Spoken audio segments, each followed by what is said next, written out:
A los hermanos de Efraín. He aquí, caros amigos míos, la historia de la adolescencia de aquel a quien tanto amasteis y que ya no existe. Mucho tiempo os he hecho esperar estas páginas.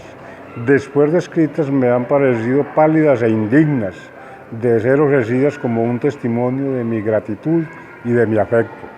Vosotros no ignoráis las palabras que pronunció aquella noche terrible al poner en mis manos el libro de sus recuerdos. Lo que ahí falta, tú lo sabes. Podrás leer hasta lo que mis lágrimas han borrado. Dulce y triste misión. Leerlas pues, y si suspendéis la lectura para llorar, ese llanto me probará que la he cumplido fielmente. Era yo niño aún cuando me alejaron de la casa paterna para que diera principio a mis estudios en el colegio del doctor Lorenzo María Lleras, establecido en Bogotá hacía pocos años y famoso en toda la República por aquel tiempo. En la noche, víspera de mi viaje, después de la velada, entró a mi cuarto una de mis hermanas y sin decirme una sola palabra cariñosa, porque los sollozos le embargaban su voz, cortó de mi cabeza unos cabellos. Cuando salió, habían rodado por mi cuello algunas lágrimas suyas. Me dormí llorando y experimenté como un vago presentimiento de muchos pesares que debía sufrir después. Esos cabellos quitados a una cabeza infantil, aquella precaución del amor contra la muerte, delante de tanta vida hicieron que durante el sueño vagase mi alma por todos los sitios donde había pasado sin comprenderlo, las horas más felices de mi existencia. A la mañana siguiente, mi padre desató de mi cabeza, humedecida por tantas lágrimas, los brazos de mi madre. Mis hermanas, al decirme sus adioses, las enjuagaron con besos. María esperó humildemente su turno y, balbuceando su despedida, juntó su mejilla sonrosada a la mía, helada por la primera sensación de dolor. Pocos momentos después, seguía yo a mi padre, que ocultaba el rostro a mis miradas. Las pisadas de nuestros caballos en el sendero aguijoso ahogaban mis últimos sollozos. El rumor del Zabaletas, cuyas vegas quedaban a nuestra derecha, se aminoraban. Por instantes dejábamos ya la vuelta a una de las colinas de la vereda en las que solían divisarse desde la casa viajeros deseados. Volví la vista hacia ella buscando uno de tantos seres queridos. María estaba bajo la enredadera que adornaba las ventanas del aposento de mi madre. Pasados 6 años, los últimos días de un lujoso agosto me recibieron al regresar al nativo valle. Mi corazón rebosaba de amor patrio. Era ya la última jornada del viaje y yo gozaba de la más perfumada mañana del verano.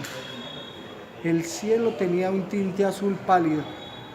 Hacia el oriente y sobre las crestas altísimas de las montañas, medio enlutadas aún, vagaban algunas nubecillas de oro, como las gasas del turbante de una bailarina esparcidas por un aliento amoroso. Hacia el sur flotaban las nieblas que durante la noche habían embosado los montes lejanos. Cruzaba planicies de verdes gramales, regadas por riachuelos cuyo paso me obstruían hermosas vacadas, que abandonaban sus sesteaderos para internarse en las lagunas o en sendas abovedadas por florecidos písamos e higuerones frondosos. Mis ojos se habían fijado con avidez en aquellos sitios medio ocultos al viajero por las copas de añosos guaduales, en aquellos cortijos donde había dejado gentes virtuosas y amigas. En tales momentos no habrían conmovido mi corazón las arias del piano de U. Los perfumes que aspiraba eran tan gratos comparados con el de los vestidos lujosos de ella, el canto de aquellas aves sin nombre tenía armonías tan dulces a mi corazón.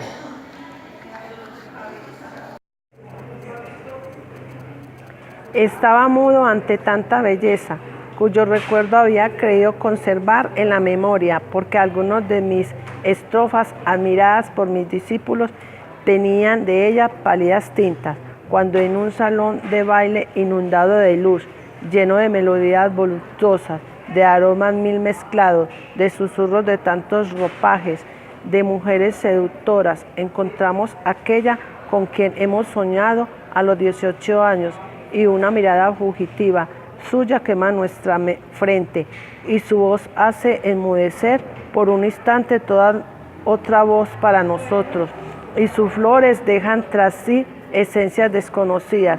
Entonces caemos en una postración celestial. Nuestra voz es impotente, nuestros oídos no escuchan la suya, nuestras miradas no pueden seguirla, pero cuando enfrascada la mente, vuelve ella a la memoria otras después.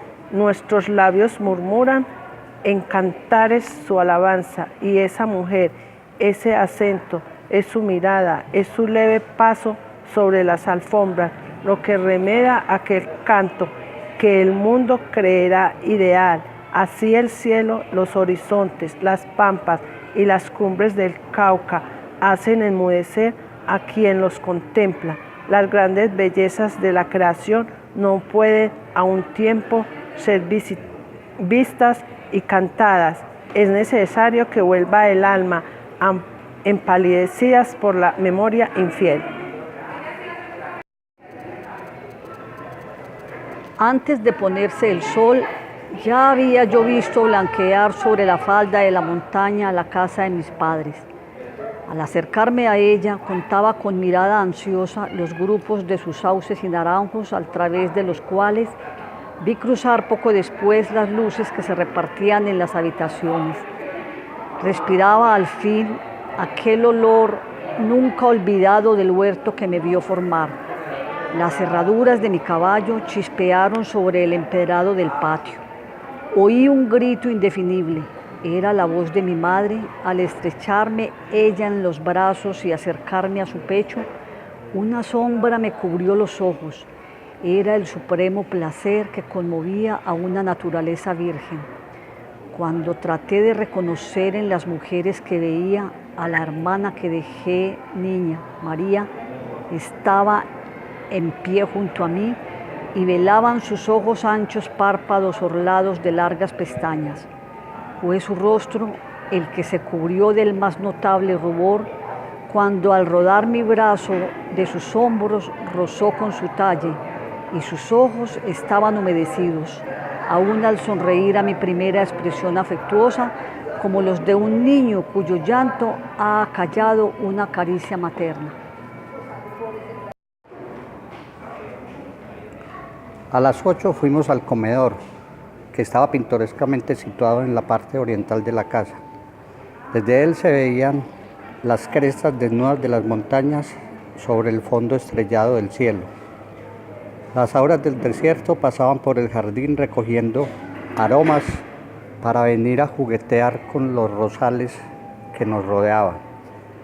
El viento voluble dejaba oír por instantes el rumor del río.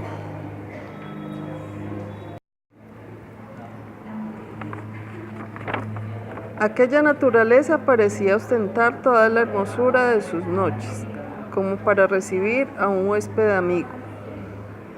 Mi padre ocupó la cabecera de la mesa y se hizo colocar a su derecha. Mi madre se sentó a la izquierda, como de costumbre. Mis hermanas y los niños se situaron indistintamente y María quedó al frente de mí. Mi padre, encanecido durante mi ausencia, me dirigía miradas de satisfacción y sonreía con aquel su modo malicioso y dulce a un mismo tiempo que no he visto nunca en otros labios. Mi madre hablaba poco porque en esos momentos era más feliz que todos los que la rodeaban. Mis hermanas se empeñaban en hacerme probar las colaciones y cremas y se sonrojaba aquella a quien yo dirigía una palabra lisonjera o una mirada examinadora.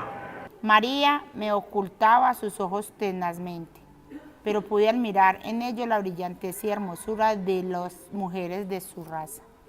En 2 o 3 veces que a pesar se encontraron de lleno con los míos. Sus labios rojos, húmedos y graciosamente imperativos me mostraron solo un instante el velado primor de su linda dentadura. Llevaba con mis hermanas la abundante cabellera castaño oscura arreglada en 2 trenzas, sobre el nacimiento de una de las cuales se veían un clavel encarnado. Vestía un traje de muselina ligera, casi azul, del cual solo se descubría parte del corpiño y la falda, pues un pantalón de algodón fino, color de púrpura, le ocultaba el seno hasta la base de su garganta, de blancura mate. Al volver las trenzas a la espalda, de donde rodaban al inclinarse ella a servir, admiré el revés de sus brazos deliciosamente torneados y sus manos cuidadas como las de una reina. Concluida la cena, los esclavos levantaron los manteles, uno de ellos rezó el Padre Nuestro y sus amos contemplamos la oración. La conversación se hizo entonces confidencial entre mis padres y yo. María tomó en brazos al niño que dormía en su regazo y mis hermanas la siguieron a los aposentos. Ellas la amaban mucho y se disputaban su dulce afecto. Ya en el salón, mi padre, para retirarse, los besó en la frente a sus hijas. Quiso mi madre que yo viera el cuarto que se me había destinado. Mis hermanas y María, menos tímidas ya, querían observar qué efecto me causaba el esmero con que estaba adornado. El cuarto quedaba en el extremo del corredor del frente de la casa. Su única ventana tenía por la parte de adentro la altura de una mesa cómoda, en aquel momento estando abiertas las hojas y rejas. Entraban por ella floridas ramas de rosales a acabar de engalanar la mesa, en donde un hermoso florero de porcelana azul contenía trabajosamente en su copa azucenas y lirios, claveles y campanillas moradas del río. Las cortinas del techo eran de gasa blancas, atadas a las columnas con cintas anchas color de rosa, y cerca de la cabecera, por una fineza materna, estaba la dolorosa pequeña que me había servido para mis altares cuando era niño. Algunos mapas, asientos cómodos y un hermoso juego de baño completaban el ajuar. ¡Qué bellas flores!, exclamé al ver todas las del jardín y del florero cubrían la mesa. María recordaba cuánto te agradaban, observó mi madre. Volví los ojos para darle las gracias y los suyos como que se esforzaban en soportar aquella vez mi mirada. María, dije, va a guardármelas porque son nocivas en la pieza donde se duerme. ¿Es verdad?, respondió, pues las repondré mañana. Qué dulce era su acento. Tantas así hay, muchísimas, se repondrán todos los días. Después que mi madre me abrazó, Emma me tendió la mano y María, abandonándome por un instante la suya, sonrió como en la infancia me sonreía. Esa sonrisa hoyuelada era la de una niña de mis amores infantiles, sorprendida en el rostro de una virgen de Rafael. Dormí tranquilo, como cuando me adormecía en la niñez uno de los maravillosos cuentos del esclavo Pedro. Soñé que María entraba a renovar las flores de mi mesa y que al salir había rozado las cortinas de mi lecho con su falda de muselina vaporosa salpicada de florecillas azules. Cuando desperté, las aves cantaban, revoloteando en los follajes de los naranjos y pomarrosos, y las azucenas llenaron mi estancia con su aroma tan luego como entreabrí la puerta. La voz de María llegó entonces a mis oídos, dulce y pura. Era su voz de niña, pero más grave y lista, ya para presentarse a todas las modulaciones de la ternura y de la pasión. ¡Ay! Cuántas veces en mis sueños un eco de ese mismo acento ha llegado después a mi alma, y mis ojos han buscado en vano aquel huerto donde tan bella la vi en aquella mañana de agosto. La niña cuyas inocentes caricias habían sido todas para mí, no sería ya la compañera de mis juegos, pero en las tardes doradas del verano estaría en los paseos a mi lado, en medio del grupo de mis hermanas. Le ayudaría yo a cultivar sus flores predilectas, en las veladas oiría su voz, me mirarían sus ojos, no separaría un solo paso. Luego que me hube arreglado literalmente los vestidos, abrí la ventana y divisé a María en una de las calles del jardín, acompañada de Emma. Llevaba un traje más oscuro que el de la víspera y el pañolón color púrpura, enlazado a la cintura, le caía en forma de banda sobre la falda. Su larga cabellera, dividida en 2 crenchas, ocultábale a medias partes de la espalda y pecho. Ella y mi hermana tenían descalzos los pies. Llevaba mi vasija, una porcelana, poco más blanca que los brazos que la sostenían, la que iba llenando de rosas abiertas durante la noche, desechando por marchitas las menos húmedas y lozanas. Ella, riendo con su compañera, hundía las mejillas, más frescas que las rosas, en el tazón rebosante. Descubrióme Emma. María lo notó y sin volverse hacia mí, cayó de rodillas para ocultarme sus pies. Desátóse del talle del pantalón y cubriéndose con él los hombros, fingía jugar con las flores. Las hijas núbiles de las patriarcas no fueron más hermosas en las alboradas en que recogían flores para sus altares. Pasado el almuerzo me llamó mi madre a su costurero. Emma y María estaban bordando cerca de ella. Volvió esta a sonrojarse cuando me presenté. Recordaba tal vez la sorpresa que involuntariamente le había yo dado en la mañana. Mi madre quería verme y oírme sin cesar. Emma, más insinuante ya, me preguntaba 1000 cosas de Bogotá. Me exigía que le describiera bailes espléndidos, hermosos vestidos de señora que estuvieran en uso, las más bellas mujeres que figuran entonces en la alta sociedad. Oían sin dejar sus labores. María me miraba algunas veces al descuido o hacía por lo bajo observaciones a su compañera de asiento. Y al ponerse en pie para acercarse a mi madre a consultar algo sobre el bordado, pude ver sus pies primorosamente calzados. Su paso ligero y digno revelaba todo el orgullo, no abatido de nuestra raza, y el seductivo recato de la Virgen cristiana. Iluminándose los ojos cuando mi madre manifestó deseos de que yo diese a las muchachas algunas lecciones de gramática y geografía, materias en que no tenían sino muy escasas nociones. Convínose en que daríamos principio a las lecciones pasadas, 6 u 8 días, durante los cuales podría yo graduar el estado de los conocimientos de cada una.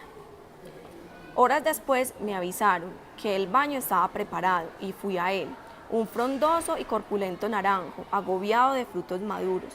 Formaba pabellón sobre el ancho estanque de canteras bruñidas, daban en el agua muchísimas rosas, semejándose a un baño oriental, y estaba perfumado con las flores que en la mañana había recogido María.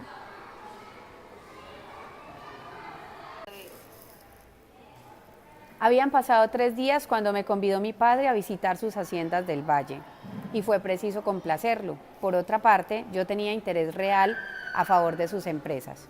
Mi madre se empeñó vivamente por nuestro pronto regreso. Mis hermanas se entristecieron. María no me suplicó, como ellas, que regresasen la misma semana, pero me seguía incesantemente con los ojos durante mis preparativos de viaje. En mi ausencia, mi padre había mejorado sus propiedades notablemente. Una costosa y bella fábrica de azúcar, muchas fanegadas de caña para abastecerla, extensas dehesas con ganado vacuno y caballar, buenos cebaderos y una lujosa casa de habitación constituían la más notable de sus haciendas de tierra caliente.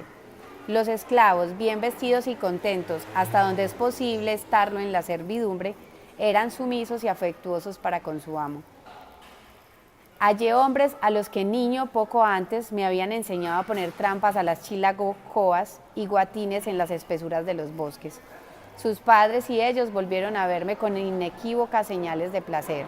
Solamente a Pedro, el buen amigo y fiel ayo, no me lo había encontrado. Él había derramado lágrimas al colocarme sobre el caballo antes de mi partida para Bogotá, diciendo: amito mío, ya no te veré más. El corazón le avisaba que moriría antes de mi regreso. Pude notar que mi padre, sin dejar de ser amo, daba un trato cariñoso a sus esclavos, se mostraba celoso por la buena conducta de sus esposas y acariciaba a los niños. Una tarde, ya a puestas del sol, regresábamos de las labranzas a la fábrica de mi padre, Higinio el mayordomo y yo. Ellos hablaban de trabajos hechos y por hacer. A mí me ocupaban cosas menos serias, pensaba en los días de mi infancia.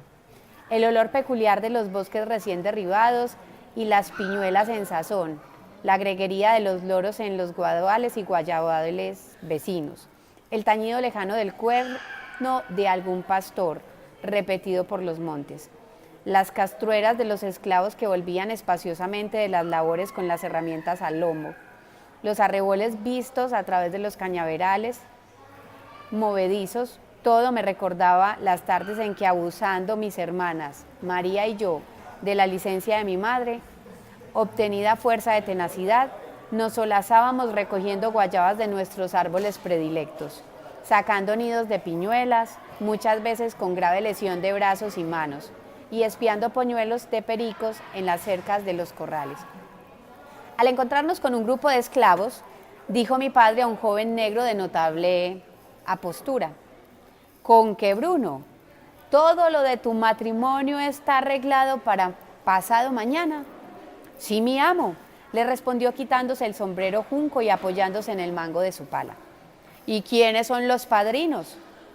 Ña Dolores y ñor Anselmo, si su merced quiere. Bueno, Remigia y tú estarán bien confesados. ¿Compraste todo lo que necesitas para ella y para ti con el dinero que mandé tarde? Todo está ya, mi amo. ¿Y qué más deseas? Pues su merced verá. ¿El cuarto que te ha señalado en Higinio es bueno? Sí, mi amo. Ya sé, lo que quieres es baile. Rióse entonces Bruno, mostrando sus dientes de blancura deslumbrante, volviendo a mirar a sus compañeros. Justo es, te portas muy bien, ya sabes, agregó dirigiéndose a Higinio. Arregla eso y que queden todos contentos. ¿Y sus mercedes se van antes?, preguntó Bruno. No, le respondí, nos damos por convidados. En la madrugada del sábado próximo se casaron Bruno y Remigia. Esa noche a las 7 montamos mi padre y yo para ir al baile, cuya música empezamos a oír. Cuando llegamos, Julián, el esclavo capitán de la cuadrilla, salió a tomarnos el estribo y a recibir nuestros caballos. Estaba lujoso con su vestido de domingo y le pendía de la cintura el largo machete de guarnición plateada, insignia de su empleo. Una sala de nuestra antigua casa de habitación había sido desocupada de los enseres de la labor que contenía para convertirse en el sitio del baile. Habían rodeado de tarimas en una araña de madera suspendida en unas vigas, esclavos y manumisos ocupaban unas de las puertas. No había sino 2 flautas de caña, un tambor improvisado, 2 alfandoques y una pandereta. Pero las finas voces de los negritos entonaban los bambucos con tal maestría que hasta los más cultos versos hubieran escuchado en éxtasis aquella música semisalvaje. Penetramos en la sala con zamarros y sombreros. Bailaban en ese momento Remigia y Bruno. Ella con follado de boleros azules, tumbadillo de flores rojas, camisa bordada de negro y gargantilla al lado de su Bruno, con doblados sobre los hombros de paño de su ruana de hilo, calzón de vistosa manta, camisa blanca planchada y un camiblanco nuevo a la cintura. Zapateaban los dos con destreza admirable. Pasada aquella mano, que así llaman los campesinos a cada pieza de baile, tocaron los músicos su más hermoso bambuco, porque Julián les anunció que era para el amo. Remigia, animada por su marido y por el capitán, se resolvió al fin a bailar unos momentos con mi padre. pero entonces no se atrevía a levantar los ojos y sus movimientos en la danza eran menos espontáneos.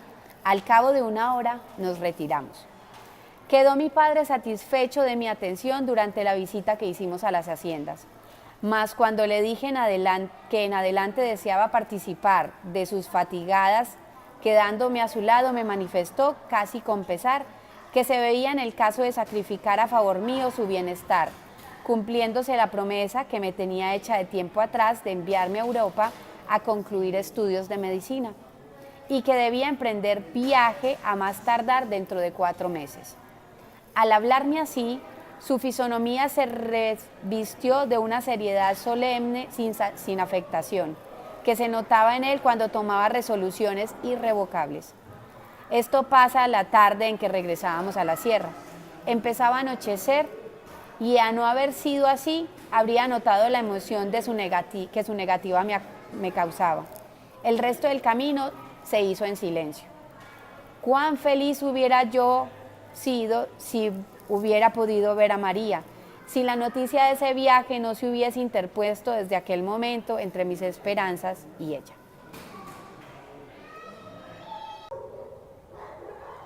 ¿Qué había pasado en aquellos 4 días en el alma de María?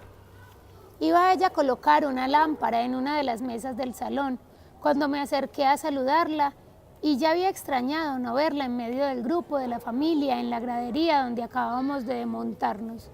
El temblor de su mano expuso la lámpara y yo le presté ayuda, menos tranquilo de lo que creía estarlo. Parecióme ligeramente pálida y alrededor de sus ojos había una leve sombra, imperceptible para quien la hubiera visto sin mirarla. Volvió el rostro hacia mi madre, que hablaba en ese momento, evitando así que yo pudiera examinarlo bañado por la luz que teníamos cerca. Noté entonces que en el nacimiento de una de las trenzas tenía un clavel marchito y era sin duda el que yo le había dado en víspera de mi marcha para el valle. La crucecilla de coral esmaltada que había traído para ella, igual a la de mis hermanas, la llevaba en el cuello pendiente de un cordón de pelo negro. Estuvo silenciosa, sentada en medio de las butacas que ocupábamos mi madre y yo. Como la resolución de mi padre sobre mi viaje no se apartaba de mi memoria, debí de parecerle a ella triste, pues me dijo en voz casi baja: ¿te ha hecho daño el viaje? No, María, le contesté, pero nos hemos asoleado y hemos andado tanto.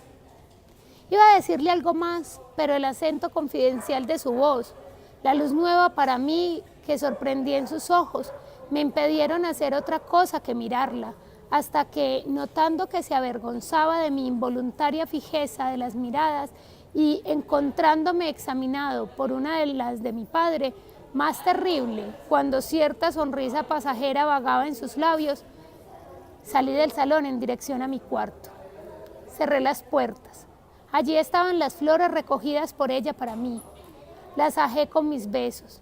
Quise aspirar de una vez todos sus aromas, buscando en ellos los de los vestidos de María.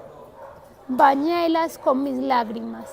Ah, los que no habéis llorado de felicidad así, llorad de desesperación, si ha pasado vuestra adolescencia, porque así tampoco volveréis a amar ya.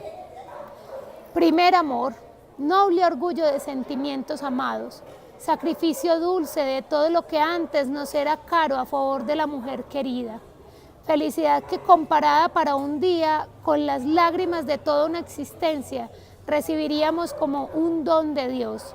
Perfume para todas las horas del porvenir, luz inextinguible del pasado, flor guardada en el alma y que no es dado marchitar a los desengaños. Único tesoro que no puede arrebatarnos la envidia de los hombres. Delirio delicioso, inspiración del cielo.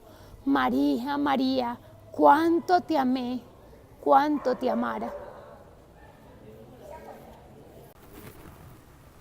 Cuando hizo mi padre el último viaje a las Antillas, Salomón, primo suyo, a quien mucho había amado desde la niñez, acababa de perder a su esposa. Muy jóvenes habían venido juntos a Sudamérica y en uno de sus viajes se enamoró mi padre de la hija de un español, intrépido capitán de navío, que después de haber dejado el servicio por algunos años, se vio forzado en 1819 a tomar nuevamente las armas en defensa de los reyes de España y que murió fusilado en Majagual el 20 de mayo de 1820. La madre de la joven que mi padre amaba exigió por condición para dársela por esposo que renunciase él a la religión judaica. Mi padre se hizo cristiano a los 20 años de edad. Su primo se aficionó en aquellos días a la religión católica sin ceder por eso a sus instancias para que también se hiciese bautizar, pues sabía que lo que hecho por mi padre le daba la esposa que deseaba, a él le impediría ser aceptado por la mujer a quien amaba en Jamaica. Después de algunos años de separación, volvieron a verse, pues, los dos amigos. Ya era viudo Salomón. Sara, su esposa, le había dejado una niña que tenía a la sazón 3 años. Mi padre lo encontró desconfigurado moral y físicamente por el dolor, y entonces su nueva religión le dio consuelos para su primo, consuelos que en vano habían buscado los parientes para salvarlo. Incitó a Salomón para que le diera a su hija a fin de educarla a nuestro lado y se atrevió a proponerle que le haría cristiana. Salomón aceptó diciéndole: en verdad que solamente mi hija me ha impedido emprender un viaje a la India que mejoraría mi espíritu y remediaría mi pobreza. También ha sido ella el único consuelo después de la muerte de Sara, pero tú lo quieres, sea hija tuya. Las cristianas son dulces y buenas y tu esposa debe de ser una santa madre. Si el cristianismo da en las desgracias supremas el alivio que tú me has dado, tal vez yo haría desdichada a mi hija dejando la judía. No lo digas a nuestros parientes, pero cuando llegues a la primera costa donde se halle un sacerdote católico, hazla bautizar y que le cambien el nombre de Esther en el de María. Esto decía el infeliz derramando muchas lágrimas. A pocos días se daba a la vela en la bahía de Montego, la golotea que había conducido a mi padre a las costas de Nueva Granada. La ligera nave ensayaba sus blancas alas como una garza de nuestros bosques, las suyas antes de emprender el largo vuelo. Salomón entró a la habitación de mi padre, que acababa de arreglar su traje a bordo, llevando a Esther sentada en uno de sus brazos y pendiente del otro con un cofre que le contenía el equipaje de la niña. Esta tendió los bracitos a su tío y Salomón, poniéndola en los de su amigo, se dejó caer sollozando sobre el pequeño baúl. Aquella criatura, cuya cabeza preciosa acababa de bañar con una lluvia de lágrimas, el bautismo del dolor antes que la religión de Jesús, era un tesoro sagrado. Mi padre sabía bien y no lo olvidó jamás. A Salomón le fue recordada por su amigo, al saltar a la lancha que iba a separarlos, una promesa, y él le respondió con voz ahogada: las oraciones de mi hija por mí y las mías por ella y su madre subirán juntas a los pies del crucificado.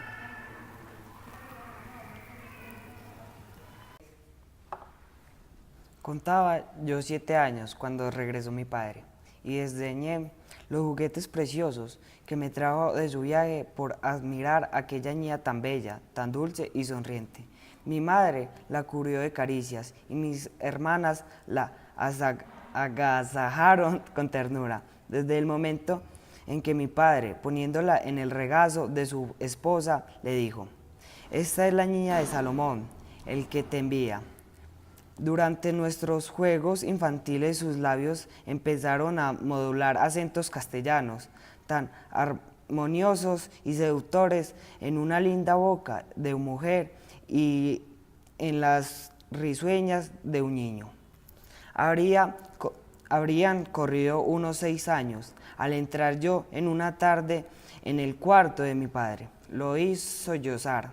Tenía los labios cruzados sobre la mesa y en ellos apoyada la frente cerca de el de mi madre lloraba. Y en sus rodillas reclinaban María la cabeza sin comprender el dolor y ya casi diferente los lamentos de su tío. Era una carta de Quiston, recibida aquel día, daba la nueva de la muerte de Salomón. Recuerdo solamente una expresión de mi padre en aquella tarde: si todos me van abandonando sin que pueda recibir sus últimos adioses, ¿a qué volveré yo a mi país?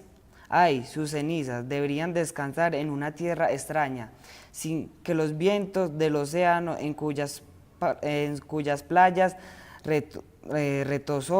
retoso, siendo niño, cuya inmensa cruzó joven y ardiente. venga a barrer sobre la losa de su sepulcro las flores secas de los aromas y polvo de los años. Pocos eran entonces los que conocían nuestra familia. Entonces pudiese sospechar de que María no era la hija de mi padre. Hablaba bien nuestro idioma, era amable, viva e inteligente. Cuando mi madre le acariciaba la cara, al mismo tiempo que a mis hermanas y a mí, ninguno hubiera podido adivinar cuál allí era la huérfana. Tenía 9 años, la cabellera abundante, todavía de color castaño claro y suelta, y jugueteando sobre la cintura fina y movible, los ojos parleros, el acento con algo de melancólico que no tenían nuestras voces. Tal era la imagen de ella llevé cuando partí a la casa parterna. Así estaba en la mañana de aquel día triste bajo las redaderas de la ventana de mi madre. A primera noche llamó Emma a mi puerta para que fuera a la mesa. Me bañé el rostro para ocultar las huellas de mis lágrimas y me mudé los vestidos para disculpar mi tardanza. No estaba María en el comedor y en vano imaginé que sus ocupaciones le habían hecho demorarse más de lo acostumbrado. Notando a mi padre un asiento desocupado, preguntó por ella. Y Emma le disculpó diciendo que desde esa tarde había tenido dolor de cabeza y que dormía. Procuré no mostrarme impresionado y haciendo todo esfuerzo para que la conversación fuera amena. Hablé con entusiasmo de todas las mejoras que había encontrado en las fincas que acabamos de visitar, pero todo fue inútil. Mi padre estaba más fatigado que yo y se retiró temprano. Emma y mi madre se levantaron para ir a acostar a los niños y ver cómo estaba María, lo cual les agradecí, sin que me sorprendiera. Y admití ese mismo sentimiento de gratitud. Aunque Emma volvió al comedor, la sobremesa no duró largo tiempo. Felipe y Eloísa, que se habían empeñado en que tomara parte en su juego de naipes, acusaron soñolientos mis ojos. Aquel había solicitado inútilmente de mi madre permiso para acompañarme al día siguiente a la montaña, por lo cual se retiró descontento. Meditando en mi cuarto, creí adivinar la causa del sufrimiento de María. Recordé la manera como yo había salido del salón después de mi llegada y cómo la impresión que me hizo el acento confidencial de ella fue motivo de que le contestara con la falta de tino propio de quien está reprimiendo una emoción. Conociendo ya el origen de su pena, habría dado 1000 vidas para obtener un perdón suyo, pero la duda vino a agravar la turbación de mi espíritu. Dudé del amor de María. ¿Por qué, pensaba yo, se esfuerza mi corazón en creerla sometida a este mismo martirio?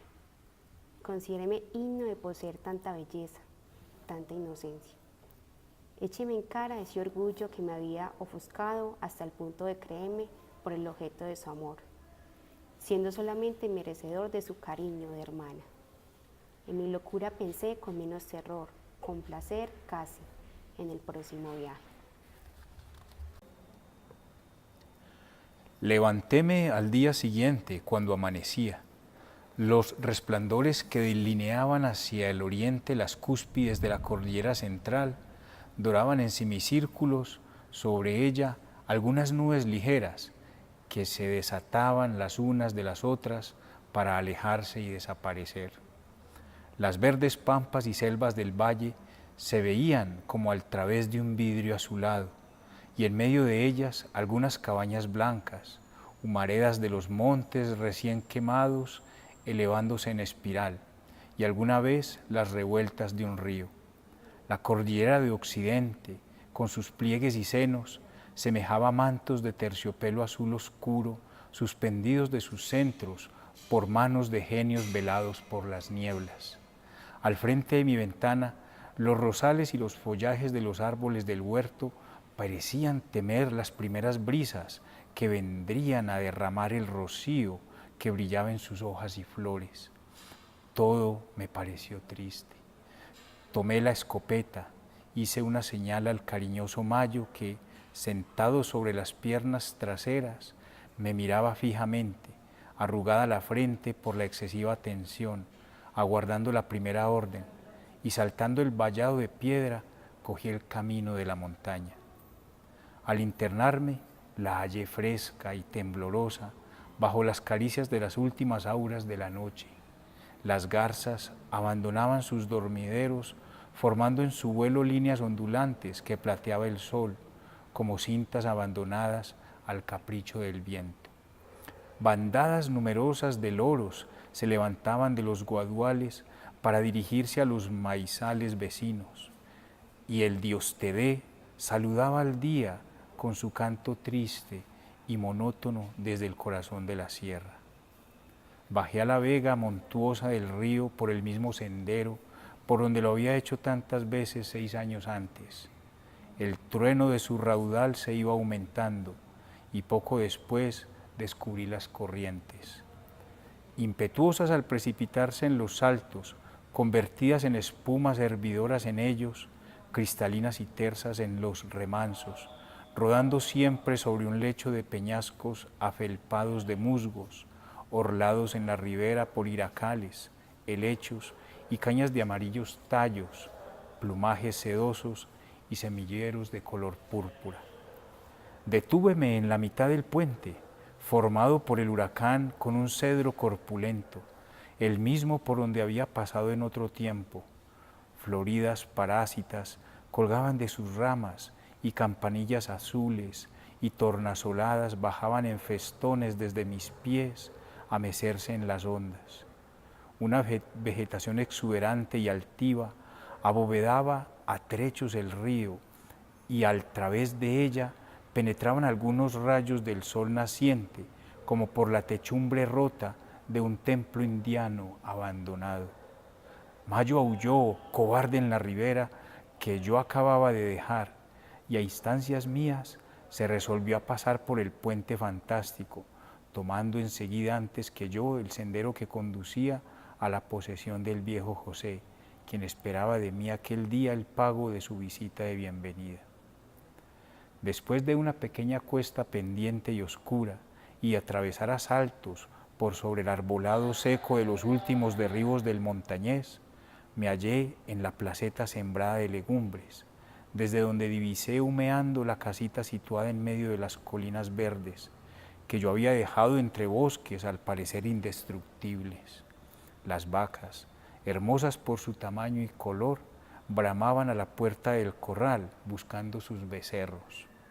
Las aves domésticas alborotaban recibiendo la ración matutina. En las palmeras cercanas, que había respetado el hacha de los labradores, se mecían las oropéndolas, bulliciosas en sus nidos colgantes, y en medio de tan grata algarabía, oíase a las veces el grito agudo del pasajero que desde su barbacoa y armado de honda espantaba las guacamayas hambrientas que revoloteaban sobre el maizal. Los perros del antioqueño le dieron con sus ladrillos aviso de mi llegada. Mayo, temeroso de ellos, se me acercó mohino. José salió a recibirme, el hacha en una mano y el sombrero en la otra. La pequeña vivienda denunciaba laboriosidad, economía y limpieza. Todo era rústico, pero estaba cómodamente dispuesto y cada cosa en su lugar. La sala de la casita perfectamente barrida, pollos de guado alrededor, cubiertos de esteras de junco y pieles de oso, algunas estampas de papel iluminado representando santos y prendidas con espinas de naranjo a las paredes sin blanquear. Tenía a la derecha e izquierda la alcoba de la mujer de José y la de las muchachas. La cocina formada de caña menuda y con el techo de hojas de la misma planta. Estaba separada de la casa por un huertecillo donde el perejil, la manzanilla y el poleo y las albahacas mezclaban sus aromas. Las mujeres parecían vestidas con más esmero que de ordinario. Las muchachas lucían y tránsito llevaban enaguas de zaraza morada y camisas muy blancas con golas de encaje, ribeteadas de trencilla negra, bajo las cuales se escondían parte de sus rosarios, y gargantillas de bombillas de vidrio con color de opalo. Las trenzas de sus cabellos gruesas y de color azabache les jugaban sobre sus espaldas al más leve movimiento de los pies desnudos, cuidados e inquietos. Me hablaban con suma timidez y su padre fue quien, notando eso, los animó diciéndoles: ¿acaso no es el mismo niño Efraín, porque venga del colegio sabido y llamoso? Entonces se hicieron más joviales y risueñas. Nos enlazaban amistosamente los recuerdos de los juegos infantiles, poderosos en la imaginación de los poetas y de las mujeres. Con la vejez, la fisonomía de José había ganado mucho. Aunque no se dejaba la barba, su faz tenía algo de bíblico, como casi todas las de los ancianos de buenas costumbres del país donde nació. Una cabellera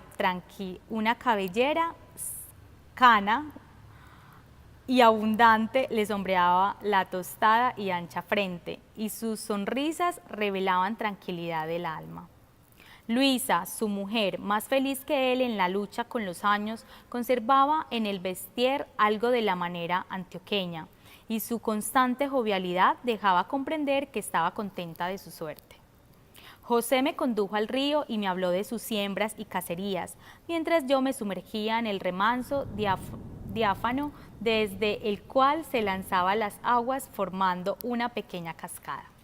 A nuestro regreso encontramos servido en la única mesa de la casa el provocativo almuerzo. Campeaba el maíz por todas partes, en la sopa de mote servida en platos de loza vidriada y en doradas arepas esparcidas sobre el mantel. El único cubierto del menaje estaba cruzado sobre mi plato blanco y orillado de azul. Mayo se sentó a mis pies con mirada atenta, pero más humilde que de costumbre. José remendaba una atarraya mientras sus hijas, listas pero vergonzosas, me servían llenas de cuidado, tratando de adivinarme en los ojos lo que podía faltarme. Muchos se habían embellecido, y de niñas loquillas que eran, se habían hecho mujeres oficiosas. Apurado el vaso de espesa y espumosa leche, postre de aquel almuerzo patriarcal, José y yo salimos a recorrer el huerto y la rosa que estaba cogiendo. Él quedó admirado de mis conocimientos teóricos sobre las siembras, y volvimos a la casa una hora después para despedirme yo de las muchachas y de la madre. Púsele al buen viejo en la cintura el cuchillo de monte que le había traído del Reino 1, al cuello de tránsito, y lucía preciosos rosarios, y en manos de Luisa un relicario que ella había encargado a mi madre. Tomé la vuelta de la montaña cuando era mediodía por filo, según el examen que del sol hizo José. A mi regreso, que hice lentamente, la imagen de María volvió a asirse a mi memoria. Aquellas soledades, sus bosques silenciosos, sus flores, sus aves y sus aguas. ¿Por qué me hablaban de ella? ¿Qué había allí de María? En las sombras húmedas, en la brisa que movía los follajes, en el rumor del río.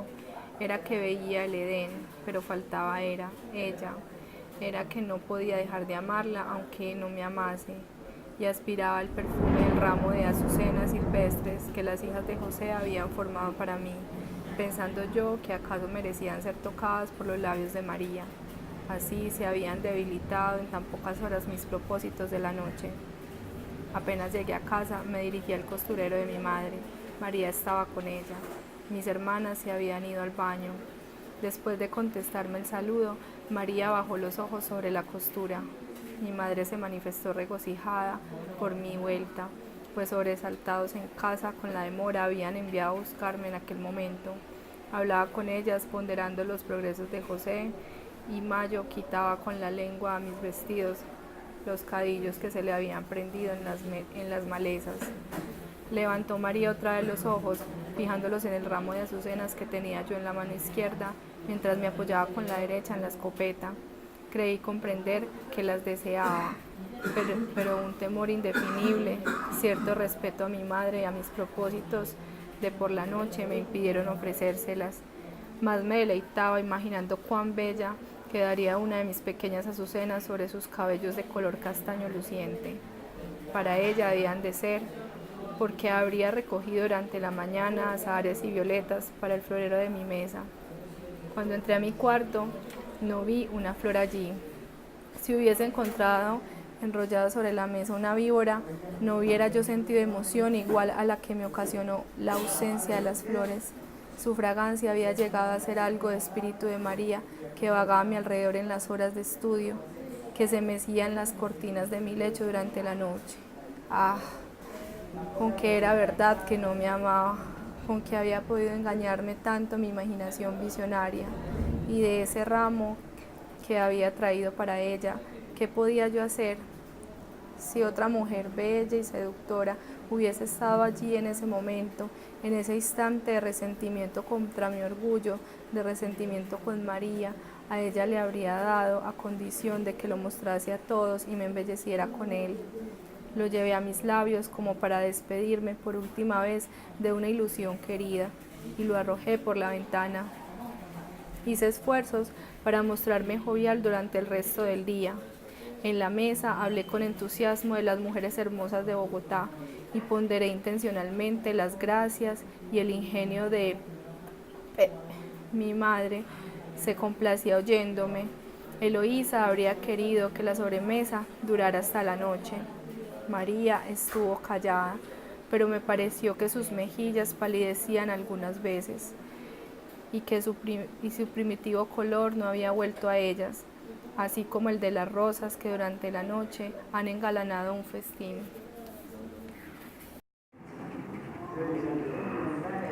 Hacia la última parte de la conversación, María había ido a jugar con la cabellera de Juan, hermano mío de 3 años de edad, a quien ella mimaba. Soportó hasta el fin, mas tan luego como me puse en pie, se dirigió ella con el niño al jardín. Todo el resto de la tarde y la prima noche fue necesario ayudar a mi padre en sus trabajos de escritorio. A las 8, y luego que las mujeres habían ya rezado sus oraciones de costumbre, nos llamaron al comedor. Al sentarnos a la mesa quedé sorprendido al ver una de las azucenas en la cabeza de María.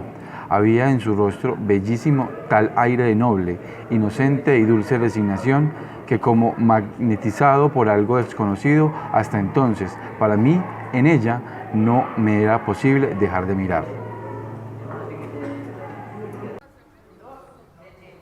Niña cariñosa y risueña, mujer tan pura y seductora como aquellas con quienes yo había soñado. Así la conocía, pero resignada ante mi desdén, era nueva para mí. Divinizada por la resignación, me sentía indigno de fijar una mirada sobre su frente. Respondí mal a unas preguntas que se me hicieron sobre José y su familia. A mi padre no se le podía ocultar mi turbación, y dirigiéndose a María le dijo sonriendo: hermosas azucenas tienes en los cabellos, yo no he visto de esas en el jardín.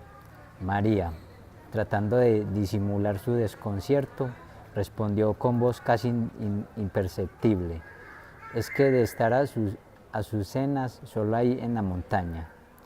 Sorprendí en aquel momento una sonrisa bondadosa en los labios de Emma. ¿Y quién las ha enviado?, preguntó mi padre. La turbación me haría era ya notable. Yo la miraba y ella debió de hallar algo nuevo y animador en mis ojos, pues respondió con acento más firme: Efraín botó unas al huerto, y nos pareció que, siendo tan raras, era lástima que se perdiesen en una de ellas. María, le dije yo, si hubiese sabido que eran tan estimables esas flores, las habría guardado para vosotras, pero me han parecido menos bellas que las que se ponen diariamente en el florero de mi casa. Comprendió ella de la causa de mi resentimiento y me lo dijo tan claramente una mirada suya que temí se oyeran las palpitaciones de mi corazón. Aquella noche, a la hora de retirarse la familia del salón, María estaba casualmente sentada cerca de mí. Después de haber vacilado mucho, le dije al fin, con voz denunciaba mi emoción: María, eran para ti, pero no encontré las tuyas. Ella balbuceaba alguna disculpa cuando tropezando en el sofá mi mano con la suya. Se la retuve por un movimiento ajeno a mi voluntad. Dejó de hablar. Sus ojos me miraron asombrados y huyeron de los míos.